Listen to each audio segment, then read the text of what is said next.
নমস্কার বন্ধুরা, variety of cooking থেকে সবাইকে অনেক অনেক স্বাগত। আশা করি সবাই ভীষণ ভালো আছেন। আমি এই শীতে জলপাইয়ের খুব সুন্দর একটা চাটনি করে দেখাবো আজকে আপনাদেরকে। দেখতেই পারছেন, দেখে কতটা লোভনীয় হয়েছে, খেতেও অসাধারণ হবে। তো বন্ধুরা, যারা আমার চ্যানেলে নতুন আছে তাদের কাছে রিকোয়েস্ট রইল চ্যানেলটিকে সাবস্ক্রাইব করে পাশে থাকা বেল আইকনে ক্লিক করার জন্য। আর যদি রেসিপিটি ভালো লাগে তাহলে অবশ্যই একটা লাইক দেবেন। তাহলে বন্ধুরা চলুন রেসিপিটি শুরু করি। বন্ধুরা দেখতেই পাচ্ছেন, এখানে আমি জলপাই নিয়ে নিয়েছি আর আগে থেকে কেটে নিয়েছি। জলপাইয়ের চারপাশ থেকে কেটে নিয়েছি, মাঝের আটিটা এরকম রেখেছি, এভাবেই কেটে নেবেন। যেহেতু সিদ্ধ হতে একটু সময় লাগে তাই এভাবে পাতলা পাতলা কেটে নেবেন। তো চলুন এবারে চুলায় চলে যাই। কড়াইটা গরম করে সামান্য তেল দিয়ে দিলাম আর তারপরেই জলপাইগুলো দিয়ে দিচ্ছি। খেয়াল রাখবেন আমি কিন্তু তেলে কোনো ফোড়ন ব্যবহার করিনি। স্বাদ মতো লবণ দিলাম, হলুদ গুঁড়ো দিয়ে দিলাম। এখন চুলার আঁচটা মিডিয়ামে রেখে কিছুক্ষণ ভেজে নেব, 2 থেকে 3 মিনিট মতো। চাটনি খেতে কে না পছন্দ করে, আর সবাই বিভিন্ন রকম ভাবে চাটনির রেসিপি করে থাকেন। তো আজকে ঠিক এভাবে আপনারা রেসিপিটি ভালো করে দেখে বাড়িতে একবার ট্রাই করবেন। আমি নিশ্চিত আপনাদের অন্য যেভাবে খেয়েছেন তার থেকে এই রেসিপিটা আরো বেশি মজার হবে। আমরা সাধারণত বিভিন্ন রকম সবজি দিয়ে চাটনি করে থাকি, যেমন টমেটো, আমড়া, জলপাই। তো তার মধ্যে থেকে জলপাইয়ের চাটনিটা আমার কাছে বেশি মজার লাগে। তো দেখুন ভেজে নেওয়া হয়ে গেছে, জাস্ট একটু কালার চেঞ্জ হয়েছে।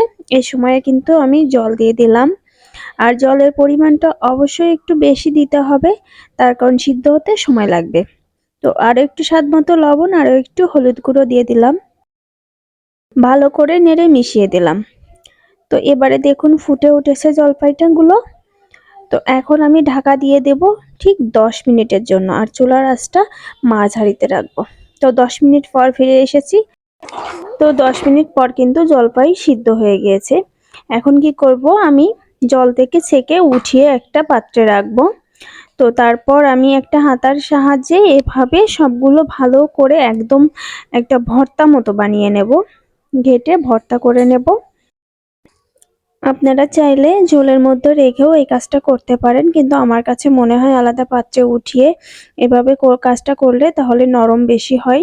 আমি চাই সবকিছু ভালো মতো গলে যাক।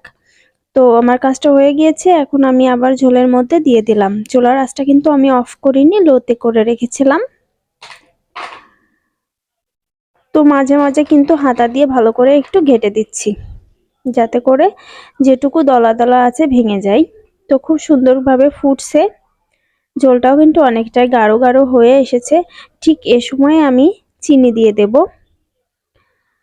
চিনির পরিমাণটা আপনারা দেখে দেবেন স্বাদ মতো, কতটা মিষ্টি বা টক পছন্দ করেন সেই অনুযায়ী দেবেন। তো চিনিটা দেওয়ার পর দেখুন ঝোলের কালারটা কিন্তু অটোমেটিক খুব সুন্দর হয়েছে, আর গাঢ় ভাবটা আরো অনেক বেশি হয়ে গিয়েছে। তো চিনি দেওয়ার পর আমি আরো 2 মিনিট মতো জাল করব, তারপর আমি চুলাটা অফ করে দিয়েছি। এখন কিন্তু আমি নামিয়ে নেব। আমি হাতাতে তুলে তুলে নামাচ্ছি, আপনারা চাইলে ঢেলে দিতে পারেন, কোনো সমস্যা নেই। তো এবারে আমি পরবর্তী প্রসেসে চলে যাচ্ছি। এখানে একটা শুকনো মরিচ নিয়ে নিয়েছি, এভাবে মাঝখান থেকে একটু ছিঁড়ে দিচ্ছি, আমি পুরোটা ছিঁড়লাম না। তো কড়াইতে সামান্য একটু তেল দিয়ে দিলাম, সাদা তেল। সেই শুকনো মরিচটা দিয়ে দিলাম, শুকনো মরিচটা একটু পোড়া পোড়া করে নেব। তারপর এখানে দিয়ে দিচ্ছি 1/2 চামচ এরকম সরিষা, আমি কালো সরিষা দিয়েছি, আপনারা চাইলে সাদা সরিষা আছে ওইটাও ব্যবহার করতে পারেন। তো এবারে জলপাইটা ঢেলে দিলাম। আপনারা অনেকে আলাদা পাত্রে তেলটা করে নিয়ে তারপর জলপাইয়ের মধ্যে ঢেলে দেন। এক্ষেত্রে আমার মনে হয় ওই কাজটা না করে এভাবে যদি আমরা তেল বা ফোড়নের মধ্যে জলপাইটা ঢেলে দিই তাহলে স্বাদটা বেশি ভালো আসে।